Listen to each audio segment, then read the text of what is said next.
अस्सलाम वालेकुम। आज हम लेक्चर नंबर 18 शुरू करेंगे। लेक्चर नंबर 18 से पहले हम देखते हैं हमने पिछले लेक्चर में पढ़ा था, क्या पढ़ा था।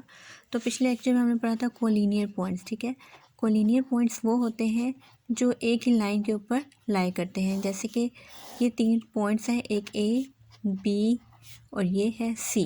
तो ये तीनों कोलिनियर पॉइंट्स होंगे क्योंकि ये एक ही लाइन के ऊपर लाई करें। इसी तरह अगर मैं ये लाइन ड्रा करूँ तो इसमें कोई पॉइंट्स ले लूँ, ये 4 पॉइंट्स ले लिए, ए बी सी डी। तो ये चारों पॉइंट जो है वो कोलिनियर पॉइंट्स होंगे क्योंकि ये एक ही लाइन के ऊपर लाई करें। ठीक है, ये तो हमने ग्राफिकली देखा कि ये एक ही पॉइंट पर लाई करें। तो मैथमेटिकली कैसे देखेंगे, हमने डिस्टेंस फार्मूला की हेल्प से ये देखा था कि ये पॉइंट्स कोलिनियर है या नहीं। मतलब हमने क्या किया था, हमने ए बी के दरमियान डिस्टेंस फाइंड किया था, ए बी फाइंड किया था।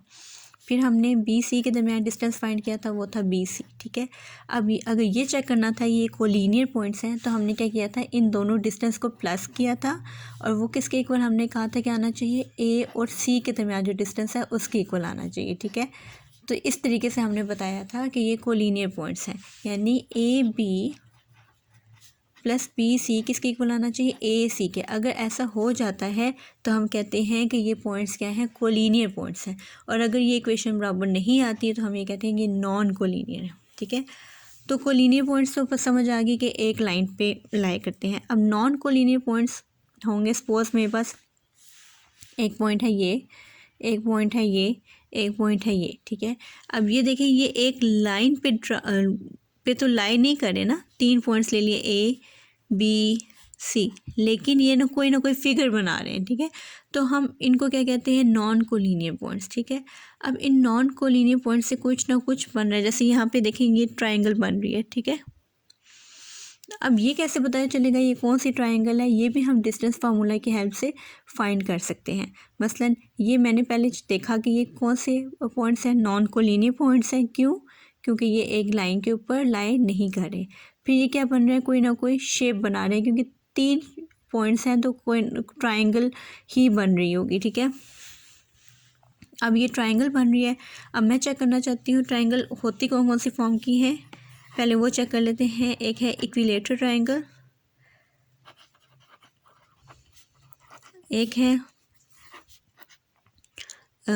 आइसोसेलेस, एक है राइट ट्राइंगल और एक है स्केलन ट्राइंगल। ठीक है, अब इन सब में डिफरेंस आपको पता होना चाहिए। इक्विलेटरल ट्राइंगल वो होती है जिसकी सारी साइड्स क्या हैं, बराबर होती हैं। यानी अगर इक्विलेटरल ट्राइंगल ले रही हूँ मैं तो उसका क्या होगा कि उसकी हर साइड, जैसे ये एक ट्राइंगल बन रही है तो हर साइड बराबर होगी, हर साइड का डिस्टेंस बराबर होगा या लेंथ बराबर होगी। तो with the help of distance formula हम ये शो करेंगे कि A B is equal to B C is equal to C A. Equilateral triangle क्या होती है, जिसकी हर साइड क्या होती है, बराबर होती है। तो अब मैं डिस्टेंस फार्मूला की हेल्प से कैसे शो करूँगी कि ये इक्विलेटरल ट्राइंगल बन रही है, कि मैं उसकी हर साइड की लेंथ क्या होगी, बराबर होगी, तब ये इक्विलेटरल ट्राइंगल बनेगी। ठीक है, तो डिस्टेंस फार्मूला जब हम फाइंड करेंगे तो ए बी को किसके इक्वल आना चाहिए, बी सी के, और बी सी को किसके इक्वल आना चाहिए, सी ए के। आइसोसेलेस ट्राइंगल वो होती है, आइसोसेलेस ट्राइंगल वो होती है जिसकी दो साइड्स बराबर होती हैं। यानी जैसे ए बी किसके इक्वल हो, बी सी, यानी इसकी सिर्फ दो साइड्स बराबर होती हैं, तीनों साइड्स का बराबर होना लाजमी नहीं है। ठीक है, ये होती है हमारे पास आइसोसेलेस ट्राइंगल।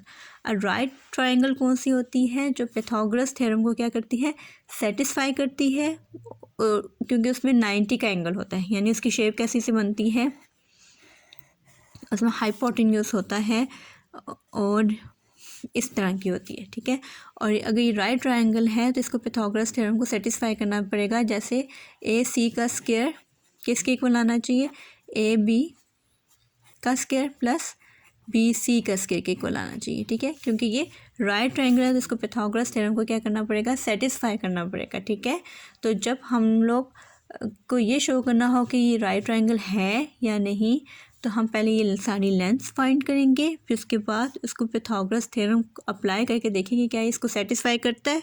अगर करता है तो हमारे पास क्या बन जाएगी, राइट ट्रायंगल। ठीक है, अब हमारे पास स्केलन ट्रायंगल है।